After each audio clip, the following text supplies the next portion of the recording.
이슈 분석 Y 시간입니다. 김세훈 경제분석 전문가님과 함께하겠습니다. 어서 오세요. 네, 안녕하세요. 네, 반갑습니다.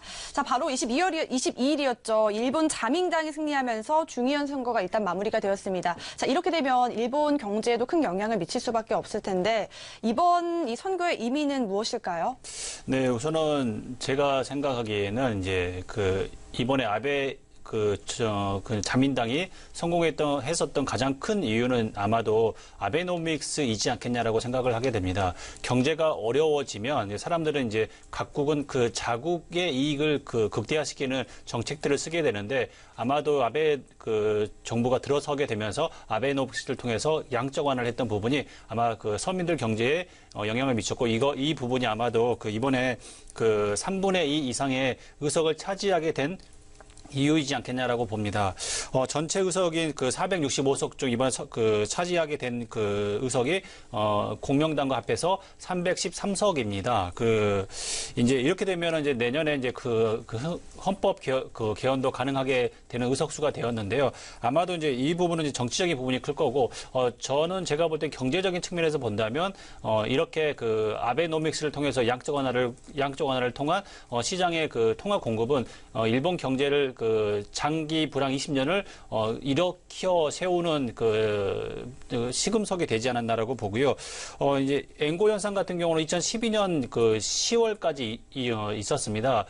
엔화 인덱스 같은 경우는 130까지 올라갔다가 최근에 선물 차트상으로 보게 된다면 88까지 떨어지게 되는 한 50에서 60% 정도 떨어지게 되는 효과를 발휘했습니다. 이로 인해서 일본 경제의 수출 경쟁력은 상승을 하게 되고 물가도 어느 정도 오르게 되는 모습들을 보였고요. 이렇게 되면서 2분기 경제 성장률은 1.4%를 기록했습니다. 9분기 연속 성장세를 이루고 있는데요. 이런 모습들은 일본 기업들이 뿐만이 아니고 서민들의 경제에도 굉장히 큰 영향을 미쳤다라고 보고요. 2014년 2월 같은 경우 보게 된다면 본원 통화 공급을 1년 전보다 55.7%를 증가를 시킵니다. 본원 통화를 증가를 시켰다는 것은 통화 승수에 의하게 된다면 이보다 10배가 시중에 더 돌았다는 이야기입니다. 유동성 공급이 크게 많이 됐다는 거고요. 이 부분이 경제를 살리는 요소로 작용했다라고 보고요. 보통 이제 아베노믹스 효과가 지금 현재 8월 경기 선행조사를 보게 된다면 106.8 정도 양호하고요. 수출, 투자, 내수가 지금 살아나고 있는 모습을 보인다라고 볼 수가 있습니다. 과거 패턴을 보게 된다면 엔화 가치의 하락, 흔히 말하는 엔저 현상으로 인해서 니케이가 올라갔던 모습들이 보이는데요. 최근에 이런 펀더멘털이 좋아지게 되면서 흔히 말하는 다이버전스가 이루어집니다. 결국 어떤 이야기냐면 니케이는 오르고 엔고 현상도 같이 이루어진다. 이런 모습들은 결과적으로 보면 일본의 경제의 펀더멘털이 좋아지고 있다라고 볼 수가 있습니다. 니케이 지수 같은 경우 보게 된다면 지금 현재는 21,805포인트입니다. 어느 정도 위치에 있는지 보여드리면 월봉 차트에서 보게 된다면 2000년대 들어서 현재 수준의 니케이가 가장 높은 수준에 있다라고 말씀을 드릴 수가 있고요. 아베노믹스는 지금 현재 이런 중요 선거에서 아주 크게 이기게 됨으로써 아베노믹스에는 흔히 말하는 엔진을 하나 더 달아서 더 추진을 크게 할 가능성이 크다라고 저는 보고 있고요. 보통 이렇게 된다면 이제 지금 현재 전체적으로 본다면 유럽이나 미국 이런 펀더멘탈이 전 세계적으로 살아나고 있는 모습들이 보인다라고 볼 수가 있어서 이런 영향으로 인해서 이번에 아베 정부가 다시 한번 크게 선거에서 이기지 않았나라고 생각이 듭니다. 네, 아베노믹스의 양적 완화 정책으로 앞으로 경제에 미칠 수 있는 영향들 일단 정리를 해봤습니다. 자, 보니까 니케이 지수 같은 경우는 10월달 모두 빨간불입니다. 글로벌 경기도 한번 살펴볼 필요가 있을 것 같은데요. 어떻게 움직이고 있나요? 우선은 이제 과거에서 보게 된다면 경기 불황기에는 보통 보면은 이제 환율이나 아니면 무역 정책을 통해서 좀 힘 있는 국가들, 미국이나 유럽이나 일본들 국가들이 통화 정책을 통해서 다른 국가들에게 우위를 점할 수 있는 통화 정책을 많이 쓰게 됩니다. 특히 이렇게 됨으로써 환율 정쟁이라는 말들이 많이 있었는데요. 지금은 이런 환율을 통해서 국가 경쟁력을 그냥 기업들의 이익을 높여주는 역할을 했다면 지금 현재는 각국의 그 경제 펀더멘털이 좋아지다 보니까 이런 환율에 대한 부분은 어느 정도 이제 조금 그 뒷전으로 물러갔다라고 볼 수가 있고요. 전체적으로 이제 전 세계의 펀더멘털이 살아나고 있는 모습을 보게 된다면 우선 아시아 국가를 보게 된다면 아시아 국가들 흔히 말하는 인도네시아, 태국, 말레이시아, 싱가포르, 필리핀의 그 차트를 보게 된다면 수출 전년 대비 그 수출을 보게 된다면 3개월 이동 평균으로 본다면 말레이시아, 인도네시아, 싱가포르 같은 경우는 20%가 넘습니다. 태국이나 필리핀은 물론 10% 되지만 이렇게 크게 늘어나는 모습들이 보일 것이다라고 보고요. 이렇게 차트가 그 급속하게 높아지는 게 2016년 대비해서 2017년도는 이렇게 갑하는 모습들이 보인다. 2018년도도 마찬가지일 겁니다. 그래서 아시아 경제, 특히는 신흥 국가의 경제 펀더멘털이 좋아지고 있는 모습이 보이고요.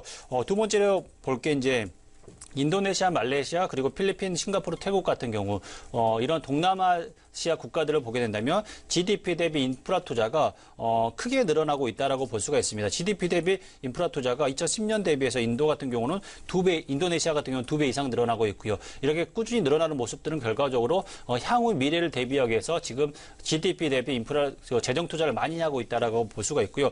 다음으로 그 유로존 그 소비자 신뢰 지수를 보게 된다면 유로존 같은 경우는 3개월 이동 평균으로 보게 된다면 지금 현재 소매 판매나 이런 부분들이 3%, 4% 늘어나고 있는 모습들이 보이기 때문에 유로존 같은 경우도 좋아지고 있다라고 볼 수가 있어서 아마도 이제 이런 모습들이 그 경제 펀더멘털 상으로 좋아지는 모습들이 그 상대적으로 달러를 약화시키는 모습들이 있을 것이다. 트럼프의 세제 개편안이 통과가 된다면 달러 강세에 많은 분들이 이제 방점을 두고 있는데요. 물론 맞습니다. 그 세제 개편안이 통과되게 되면서 법인세율도 인하되고 흔히 말하는 세제 그 단계도 줄어들게 됨으로써 미국 기업들의 이익은 늘어날 것입니다. 미국 주식들은 향후에도 내년에도 더 좋아질 수 있는 거리는 있다. 하지만 이런 부분보다는 그 신흥 국가들 의 경제 펀더멘털이 좋아지고 있는 모습들이 달러를 상대적으로 약화시킬 수 있는 요인들이 있기 때문에 지금 현재는 달러 강세보다는 달러 약세에 베팅을 하시는 게 조금 더 맞을 수도 있다. 그렇지만 달러 약세로 인해서 유가나 원자재 가격까지 영향을 미치기 때문에 아마 신흥 국가는 이로 인한 이중으로 더 좋은 모습들이 보일 거기 때문에 전 세계적으로 지금 현재는 조금 물론 미국 같은 그 기업들의 좋지만 오히려 신흥 국가에 투자하는 게 더 바람직하지 않을까라고 생각을 하게 됩니다. 네, 우리 아시아 수출 변화율 크게 오르고 있고요. 또 경제적인 펀더멘털도 점차 나아지고 있다는 부분 차트를 통해서 확인해 봤습니다. 자, 그럼 이러한 움직임에서 앞으로 투자 전략 어떻게 세워보면 좋을까요? 우선은 글로벌 경제가 살아나고 있는 모습들은 이제 제가 차트상이나 아니면 지표상으로 보여드렸기 때문에 이제 아실 거고요. 그 다음으로 이제 봐야 될 게 이제 어떤 것에 투자할 것인가를 볼 텐데요. 일반 투자자들 같은 경우는 펀드나 아니면 ETF, 아시아나 신흥국 쪽 ETF를 투자하시는 것도 좋고요. 제가 이제 관심 있게 보고 있는 그 종목은 이제 미국에 상장되어 있는 그 인도네시아 그 흔히 말하는 통신회사입니다. 이 회사는 흔히 말하는 그 텔레코뮤니카시라는 그 회사인데요. 그 TLK라는 이제 심볼로 그 상장이 되어 있습니다. 인도네시아 같은 경우 보게 된다면 그 통신 시장이 세계 업체가 90%의 가점을 이루고 있는데요.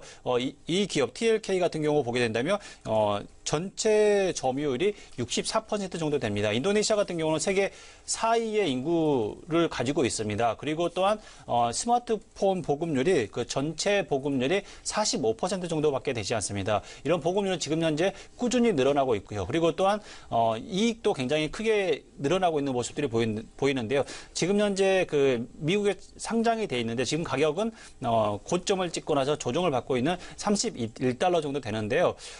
이 기업은 이제 그 매출로 따져 본다면 2016년 같은 경우 보게 된다면 하나로 한 98조 정도 했습니다. 그리고 그 재무 비율을 보게 된다면 매출액 증가율은 13%, 영업이익 증가율도 20%가 넘기 때문에 과거 우리나라의 SK텔레콤이나 KT를 생각해 보시면 이 기업들이 5년, 10년 동안 성장했던 모습들을 보시게 된다면 아마도 이런 그 인도네시아에서 가장 큰 텔레콤 회사에 한번 투자해 보시는 것도 좋지 않을까라고 생각이 듭니다.